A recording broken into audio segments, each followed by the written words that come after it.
नमस्कार। जब भी प्राचीन भारत में विदेशी शासकों की बात होती है तो सबसे पहले जहन में नाम आता है यूनानियों का, है ना? लेकिन क्या हम जानते हैं कि उनके बाद एक और जबरदस्त ताकतवर समूह आया जिसने एक बहुत बड़ी और गहरी छाप छोड़ी। चलिए आज शकों की इसी दिलचस्प कहानी को जानते हैं। तो चलिए सीधे एक सवाल से ही शुरू करते हैं। जरा सोचिए, ऐसा कौन सा समूह था जिसका राज यूनानियों से भी बड़े भारतीय इलाके पर फैला हुआ था? ये एक ऐसा सवाल है जो इतिहास की हमारी आम समझ को थोड़ा सा हिला सकता है। और इसका जवाब है शक। जी हाँ, शक।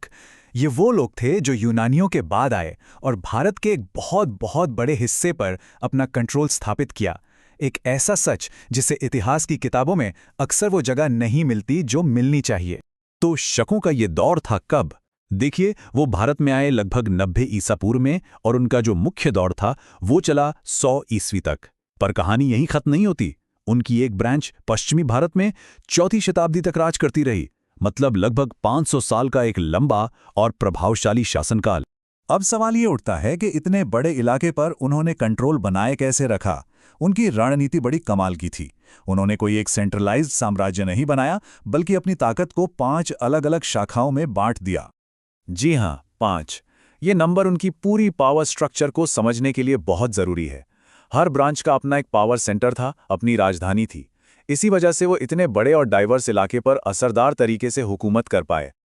और ये 5 केंद्र थे कहाँ-कहाँ? जरा इनके फैलाव पर गौर कीजिए। उनका साम्राज्य अफगानिस्तान से शुरू होकर ऊपरी दक्कन तक फैला था। उनकी शाखाएं थीं अफगानिस्तान में, पंजाब में जिसकी राजधानी तक्षशिला थी, मथुरा में, पश्चिमी भारत में और ऊपरी दक्कन में। वाकई में एक बहुत बड़ा ज्योग्राफिकल एरिया था ये। अब इन शाखाओं को चलाने वाले कुछ बड़े शासक भी तो थे। तक्षशिला में हमें माउज या मोगा जैसे शासक मिलते हैं, तो वहीं मथुरा में भूमक और नहपान ने अपनी ताकत का लोहा मनवाया। ये सिर्फ नाम नहीं है, बल्कि एक शक्तिशाली साम्राज्य के आर्किटेक्ट हैं। लेकिन सभी शक शासकों में से एक नाम ऐसा है जो सबसे ऊपर है।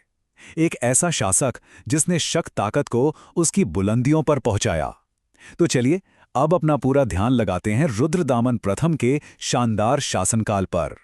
अपनी ताकत और रुतबे को दिखाने के लिए शक शासक महाराज के अलावा राजाधिराज जैसी जबरदस्त उपाधियां इस्तेमाल करते थे। इसका सीधा सा मतलब है राजाओं का भी राजा। एक ऐसी उपाधि जो रुद्रदामन की हैसियत को एकदम सही बयां करती है। रुद्रदामन प्रथम ने 130 से 150 ईस्वी तक राज किया, यानी सिर्फ 20 साल। लेकिन इन्हीं 2 दशकों में उन्होंने एक ऐसा साम्राज्य खड़ा कर दिया जिसे आने वाली कई पीढ़ियों तक याद रखा गया। उनका साम्राज्य बहुत विशाल था। इसमें सिंध, गुजरात, कोंकण, नर्मदा घाटी, मालवा और काठियावाड़ जैसे इलाके शामिल थे। उन्होंने सिर्फ जीत ही हासिल नहीं की, बल्कि इतने बड़े और अमीर इलाके पर बहुत अच्छे से शासन भी किया। लेकिन रुद्रदामन सिर्फ एक विजेता ही नहीं थे, वो एक निर्माता भी थे। इतिहास में उनका नाम काठियावाड़ के सूखे से इलाके में सुदर्शन झील की मरम्मत करवाने के लिए हमेशा याद रखा जाता है। ये उनके लोक कल्याण के कामों का एक शानदार नमूना है। और अब हम आते हैं शकों की कहानी के सबसे दिलचस्प और शायद सबसे हैरान कर देने वाले हिस्से पर। उनकी सबसे स्थायी विरासत किसी जंग के मैदान पर नहीं, बल्कि पत्थरों पर लिखी गई थी। याद है, उन्हें भारत में बसे विदेशी के तौर पर देखा जाता था, और यही बात उनकी सबसे बड़ी विरासत को और भी ज्यादा खास बना देती है। तो आखिर ऐसा क्या किया इस विदेशी शासक ने जो इतना अहम हो गया? और वो ये था, रुद्रदामन ने संस्कृत भाषा में पहला लंबा शिलालेख जारी किया, जूनागढ़ का चट्टानी शिलालेख। ये भारतीय इतिहास का एक बहुत बड़ा मोड़ था। एक विदेशी शासक भारत की क्लासिकल भाषा के सबसे बड़े संरक्षकों में से एक बन गया। कमाल की बात तो ये है कि ये अविश्वसनीय शिलालेख आज भी गुजरात के गिरनार में मौजूद है, जो रुद्रदामन और शक युग की ताकत और उनकी सांस्कृतिक दूरदर्शिता की एक जीती जागती निशानी बनकर खड़ा है।